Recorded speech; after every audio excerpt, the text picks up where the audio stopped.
प्रिय विद्यार्थियों नमस्कार। 12वीं कक्षा हिंदी विषय में हम पढ़ रहे थे काव्य भाग। प्यारे बच्चों, काव्य भाग में हम पहली कविता समझा रहे थे आपको, आत्म परिचय। आत्म परिचय जैसा कि आपको पता है, इसके लेखक कवि हैं हरिवंश राय बच्चन। प्यारे बच्चों, हमने कविता के सार को आपको समझाया और उसके बाद हम कविता की व्याख्या कर रहे थे। प्रिय विद्यार्थियों, इस कविता में हरिवंश राय बच्चन जी की मानसिकता और उनकी मनोदशा का चित्रण किया है। किस तरह से संसार में रहकर वो संसार से किस प्रकार अपना नाता बनाए रखते हैं और उन्हें संसार कैसा लगता है, कवि किस तरह जी रहे हैं। प्रेम का उनका सबसे बड़ा सशक्त माध्यम है। प्रेम की दुनिया में विचरण करते हुए कवि बहुत सारे उदाहरण दे करके इस सांसारिक जीवन के झंझटों के बारे में अवगत करवा रहे हैं। प्यारे बच्चों, हमने इससे पहले वीडियो में पहला पैरा पढ़ा और उसकी व्याख्या की तथा उसके प्रश्न उत्तर आपको समझाए। इस प्रकार हम दूसरे पैरे में आ रहे थे और दूसरे पैरे को पढ़ते हैं। हमने इनकी भावगत और शिल्पगत सौंदर्य भी साथ साथ समझा रहे हैं। प्यारे बच्चों, इनकी शिल्पगत सौंदर्य और भाव सौंदर्य का प्रश्न काफ़ी इम्पोर्टेंट है। उनको ध्यानपूर्वक समझें कि किस तरह से उमर खयाम की रुबैयों जैसी मस्ती उनके इन पहरों में झलकती है। प्यारे बच्चों, देखिए, दूसरा पहरा हमारे सामने आता है और हम पढ़ते हैं। कवि कहता है हरिवंश राय बच्चन जी, मैं सने सुरा का पान किया करता हूँ। मैं सने रूपी, रूपक अलंकार का उदाहरण है यहाँ पर। मैं सने सुरा का पान किया करता हूँ। मैं सने सुरा का पान करता हूँ, उसको पीता हूँ, ग्रहण करता हूँ।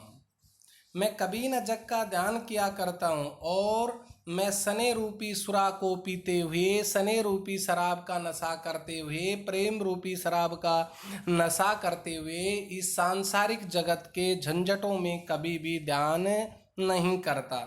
मैं कभी न जग का ध्यान किए करता हूँ। जग पूछ रहा उनको जो जग की गाते।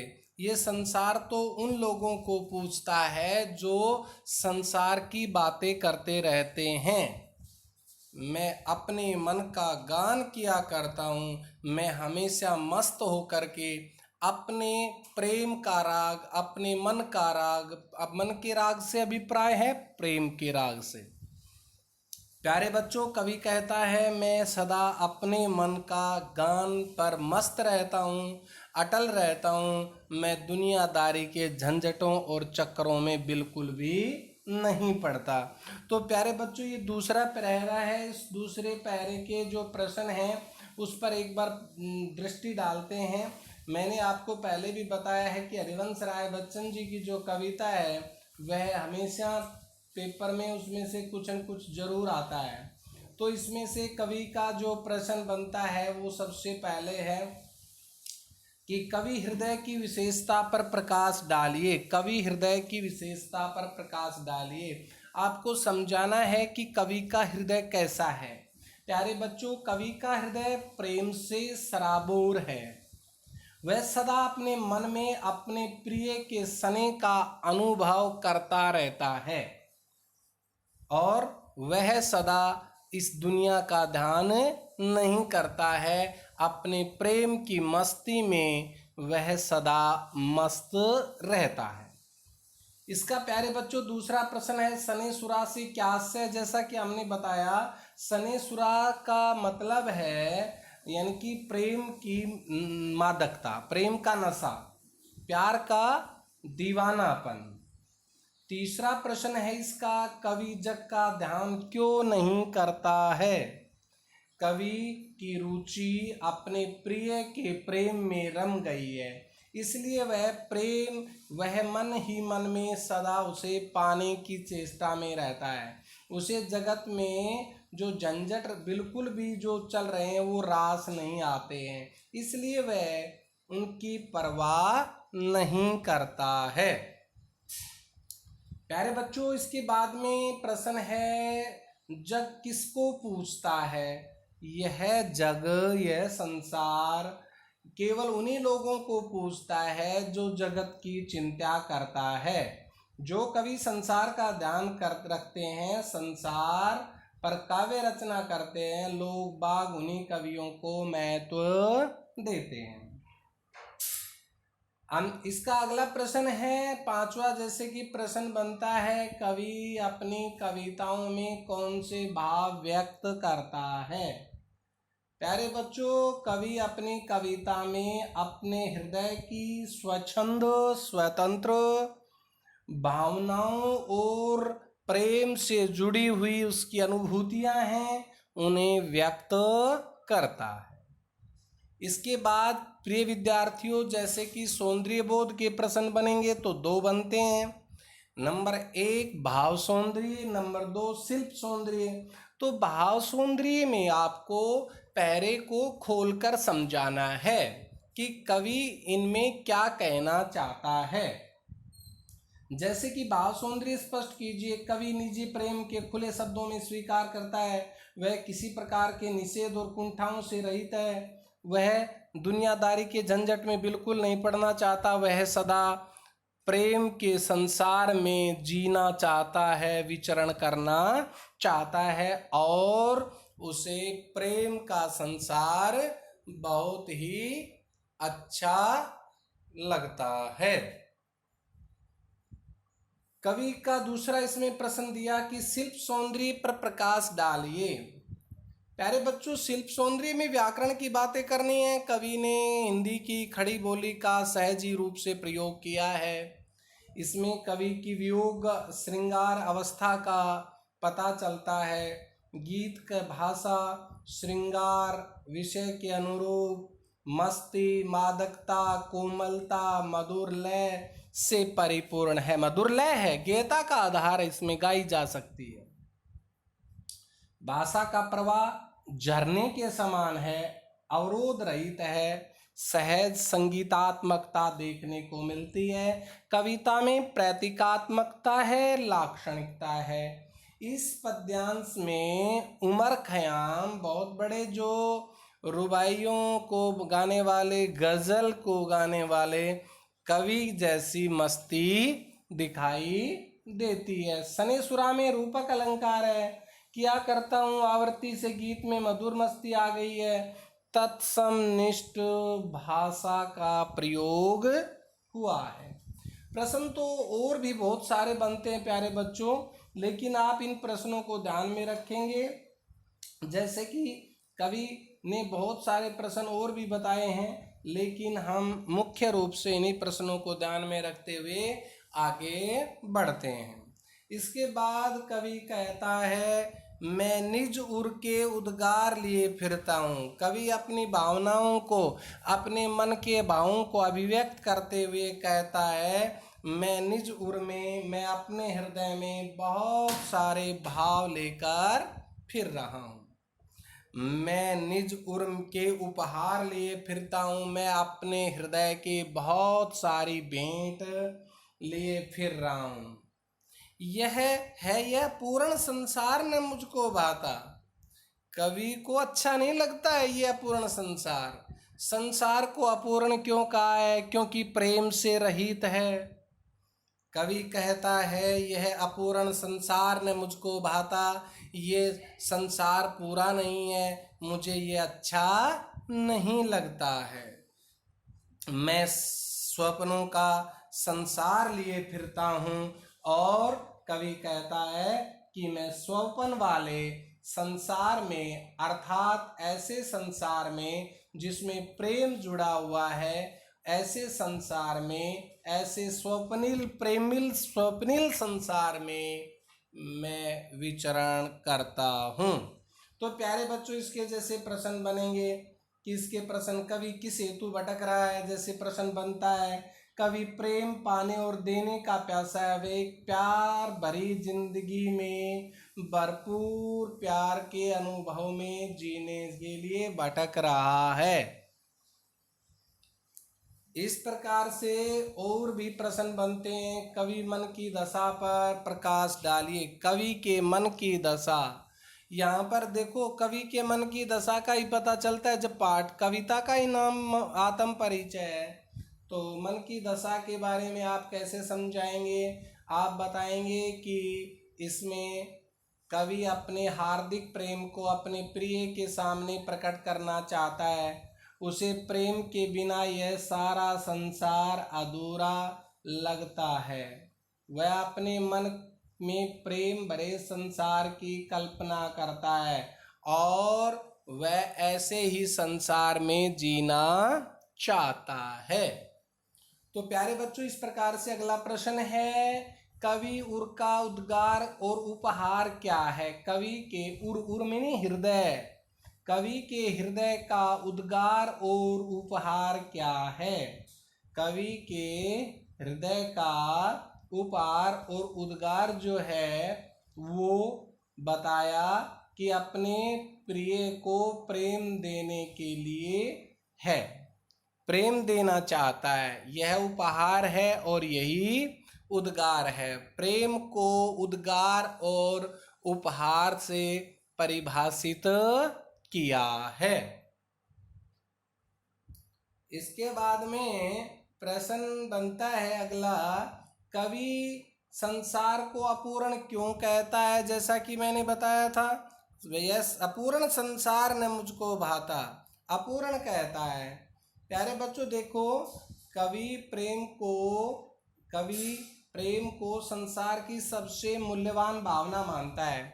ये सारा संसार प्रेम पर ही टिका हुआ है, इसलिए यह प्रेम शून्य संसार को अपूर्ण और अधूरा बताया है। आपको पता है कि जब भी देश पर, समाज पर, राष्ट्र पर, गांव पर, जिले पर, राज्य पर जब भी विपदा आपदा आती है तो बहुत सारे लोग उसमें जुट जाते हैं, आगे आते हैं। जैसे कि आपने खूब पढ़ा है कि जैसे आज़ादी के आंदोलन में खूब लोगों ने अपनी शहादतें दी। वो कौन सी शहादत थी? देश प्रेम की शहादत थी। यानी कि जिसको जिससे प्रेम हो जाता है वहाँ पर अपने प्राण न्यौछावर करने के लिए तैयार हो जाता है।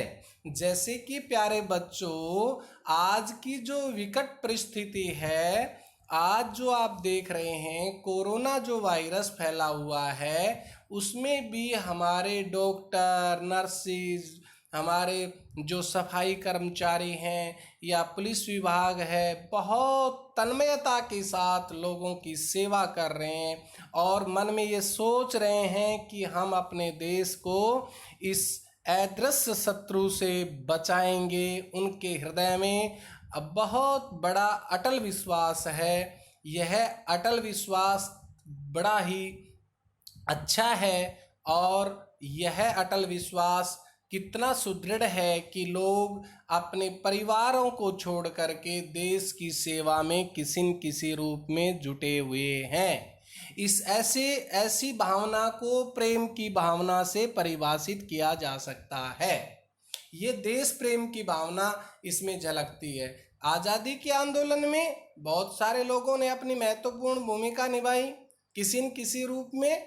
आज भी ये भी एक प्रकार से कोरोना से आज़ादी का आंदोलन है। इसमें किस तरह से लोग जुटे हुए हैं और किस तरह से बखूबी अपना सहयोग दे रहे हैं, वे सभी धन्यवाद के पात्र हैं।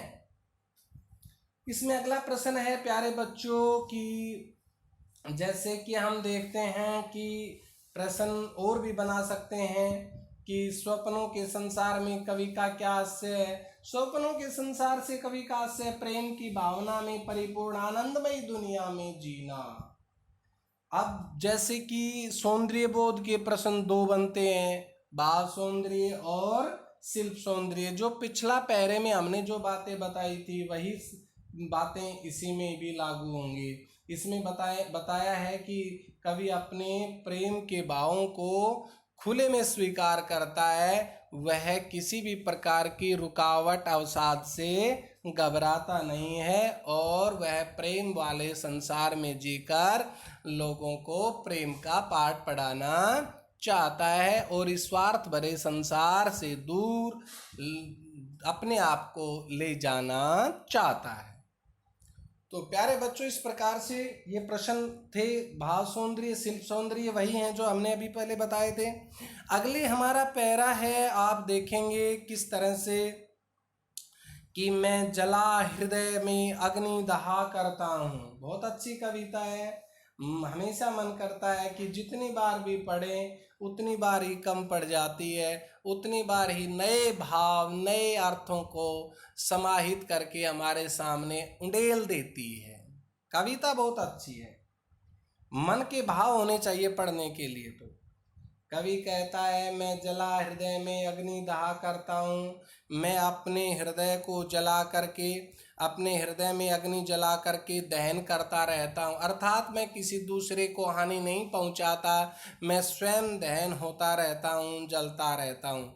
सुख दुख दोनों में मगन रहा करता हूँ। कवि की मानसिकता है, कवि की मनोदशा है कि वह सुख और दुख दोनों में ही प्रसन्नचित रह करके जी रहा है। जग भव सागर तरने को नाव बनाए। ये संसार, ये जगत भाव सागर सांसारिक झंझटों से निपटने के लिए बहुत सारे उपाय बनाता है।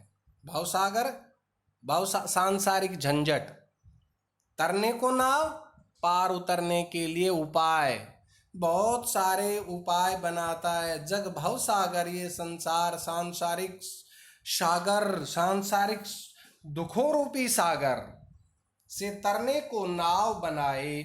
मैं भाव मौजों में, मैं ऐसे मौजों में, ऐसे सांसारिक रूपी सागर में भी मैं मस्त रह करके जी रहा हूँ। किसके सहारे जी रहा हूँ? प्रेम के सहारे। तो इसके भी जैसे मैं जला हृदय में, अपने हृदय में अग्नि दहन करता रहता हूँ, हृदय को ही जलाता रहता हूँ, मैं किसी दूसरे को आने नहीं देता, सुख दुख दोनों में मगन रहता हूँ मैं। ये संसार, इस भव सागर, इस सांसारिक जीवन से उतरने के लिए बहुत सारे उपाय बनाता है। मैं भाव मौजों में भी मस्त रह करके मैं प्रसन्नचित भाव से, झंझटों में भी प्रसन्नचित भाव से जीवन यापन करता हूँ। तो इसमें प्यारे बच्चों जैसे कि प्रश्न बनेंगे, कवि की मनोदशा बताइए। कवि प्रेम की मदहोशी में मस्त है, वह किसी भी सूरत में अपने प्रिय से दूर नहीं होना चाहता, इसलिए वह उसकी मधुर स्मृति को की ज्वाला में मन में सुलझाए हुए संसार के चाहे अनचाहे पलों के बीच जीने को आतुर है। कवि अपने हृदय में अग्नि जलाकर क्यों दाह करता है? कवि अपने हृदय में अत्यंत गहरा प्रेम है, उसे प्रेम की मधुर यादों में ही आनंद मिलता है, अतः वह वियोग की मनोदशा में प्रिय के विरह की अग्नि जलाकर दहन करता रहता है। इस तरह से जलाता रहता है। और भाव सागर को तरने के लिए नाव बनाने से क्या आश्चर्य, यह संसार सागर के समान बताया है। ये बहुत बड़ा महाभयंकर सागर है और इसे तरने के लिए लोग कोई न कोई नाव अर्थात उपाय बना ही लेते हैं। कवि अपने प्रिय के प्रेम को नाव बनाकर उसी के सहारे भाव सागर को पार करना चाहता है। अगला प्रश्न है, भवमोजों से क्या आशय है? भवमोजों का आशय है, ये प्यारे बच्चों 2-2 नंबर के प्रश्न आएंगे आपके लिए। भवमोजों का आशय संसार का किनारा। कवि कहना चाहता है कि उसे संसार के आकर्षणों में कोई रुचि नहीं है, इसलिए वह संसार के बीच न घुसकर उसके किनारे किनारे रहा करता है, अर्थात उसके सांसारिक विषय वासनाओं से गहरा लगाव नहीं है। और अंत में प्रश्न है, अगला प्रश्न है, कवि सुख दुख दोनों में कैसे मग्न रहता है?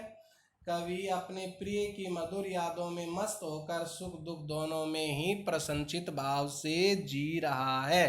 प्रश्न है।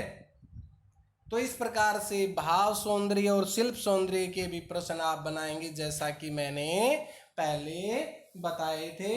और जैसे कि भाव सौंदर्य का प्यारे बच्चों इसमें से प्रश्न बनाएंगे तो हम लिखेंगे भाव सौंदर्य में कि कवि निजी प्रेम के खुले शब्दों में स्वीकार करता है, वह किसी प्रेम के निषेध और कुंठा से रहित है, वह इस संसार में प्रेम के साथ जीना चाहता है, वह इस संसार में किसी भी प्रकार से उतरने के लिए नाव या उपाय नहीं बनाता, वह तो प्रेम वाले संसार में सदा प्रसन्नचित रहता है।